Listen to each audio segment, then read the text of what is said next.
Assalamualaikum warahmatullahi wabarakatuh. Bertemu lagi bersama Bapak dalam pembelajaran pendidikan agama Islam.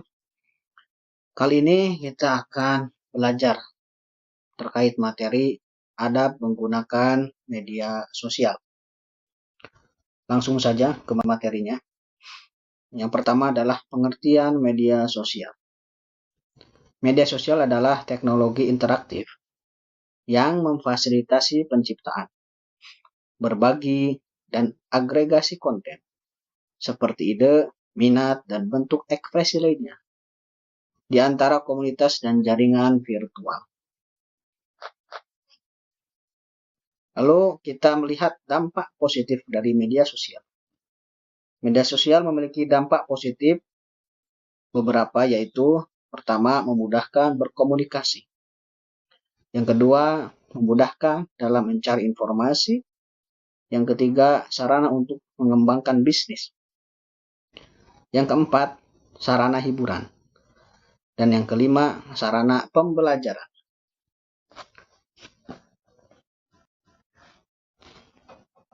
Dampak negatif media sosial. Jadi selain media sosial berdampak positif, juga media sosial memiliki dampak negatif tersendiri. Apa dampak negatif media sosial? Yang pertama, mengganggu kesehatan mental. Yang kedua, membuat pengguna menjadi kecanduan internet. Yang ketiga, penyebaran informasi palsu. Yang keempat, cyberbullying. Dan yang kelima, pornografi. Selanjutnya kita ke dalil nakli adab menggunakan media sosial. Tolong perhatikan dan dengarkan. Yang artinya, wahai orang-orang yang beriman, jika seorang fasik datang kepadamu membawa berita penting, maka telitilah kebenarannya, agar kamu tidak mencelakakan suatu kaum karena ketidaktahuanmu, yang berakibat kamu menyesali perbuatanmu itu. Quran Surat Al-Hujurat surat ke-49 ayat 6. Nah, dalil nakli ada menggunakan media sosial yang tadi, yaitu Quran Surat Al-Hujurat yang tadi. Dari ayat tersebut dapat diketahui bahwa ketika menerima sebuah informasi, termasuk di dalamnya mendapatkan informasi dari media sosial, maka perlu dicek kebenaran informasi yang kalian terima. Pengecekan informasi tersebut bisa menanyakan ke pemberi informasi atau mengecek ke sumber-sumber resmi yang dipertanggungjawabkan. Nah, sekarang kita beralih ke adab-adab menggunakan media sosial. Di sini dijelaskan bahwa adab-adab menggunakan sosial yang pertama yaitu tidak menyaksikan, bahkan menyebar konten yang tidak sesuai dengan syariat Islam. Yang kedua, menggunakan media sosial dengan sewajarnya, memanfaatkan fitur-fitur yang terdapat di media sosial dengan positif. Yang ketiga, menyebarkan pesan dan informasi benar juga bermanfaat. Adab yang keempat yaitu berhati-hati dalam menyampaikan pesan. Dan adab yang kelima, tidak menyebarkan aib atau keburukan orang lain.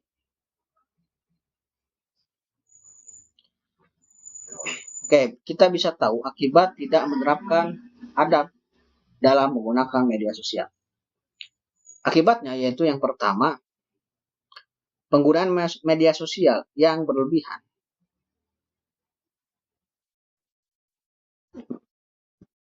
Dan tidak bijak.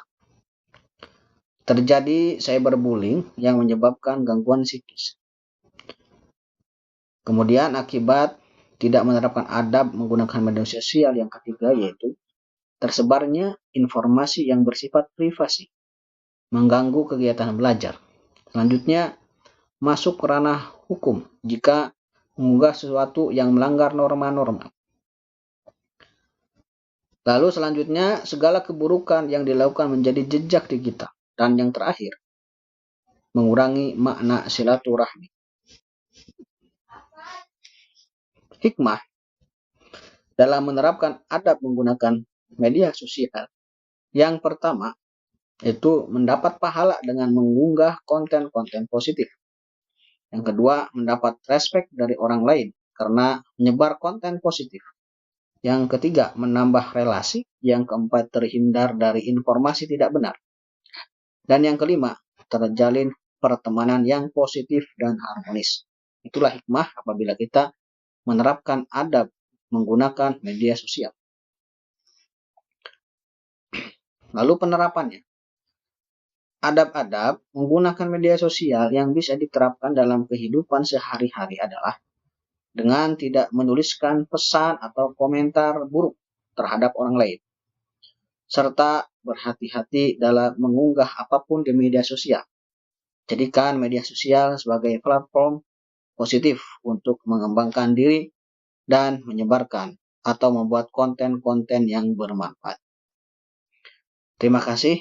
Itu sedikit penjelasan terkait adab menggunakan media sosial dari Bapak. Mudah-mudahan bisa dimengerti dan bisa dipaham.